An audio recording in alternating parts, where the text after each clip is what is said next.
วันนี้ที่ทอดไข่พี่น้องที่ยากอีสานภาษาอันซ้ำทอดไข่พี่น้องนี่สวัสดีสบายดีพี่น้องป้องป้ายสู่ผู้สุคนวันนี้มาผูกพอกับบังกรร้อยกินซาแนลหรือว่าร้อยกินแฟนเพจพี่น้องมาพี่น้องมากินข้าวกับขัวไข่พี่น้องบอกว่าร้ายใหญ่ห่างมาเห็ดใหม่ๆห่อนๆพี่น้อง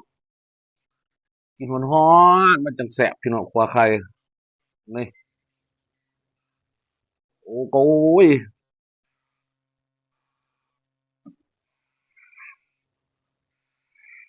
ห่อนๆพี่น้องห่อนว้าวอืมอืมอืมแซ่บเนาะ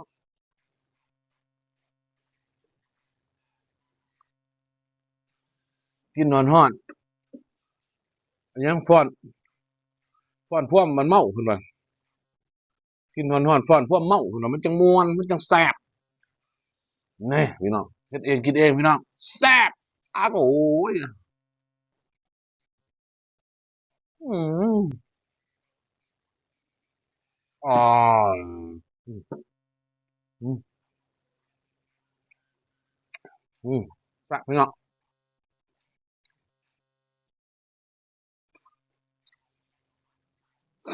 เหมือนบ่ได้ยากคือคิดดอกพี่น้องกะลาขัวไข่ซื่อๆพี่น้องเมื่อก่อนกินแต่น้อยจนใหญ่พี่น้องอื้อ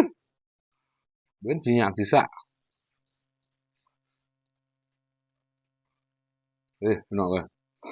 กะลาขัวไข่ตีลังกาอันตีลังกาทอดก็ได้พี่น้องแซ่บพี่น้องอืมอ๋อ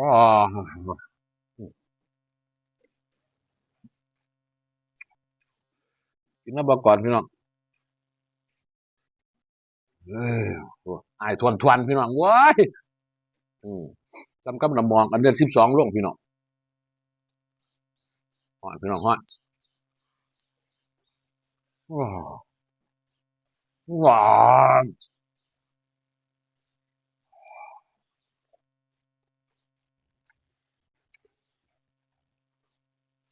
เป็นจังเงิดน้ำพี่น้องเนาะกะลาขัวไข่ซื่อๆนะคนเบิ่งเป็นแสนเป็นล้านพี่น้องอืมมา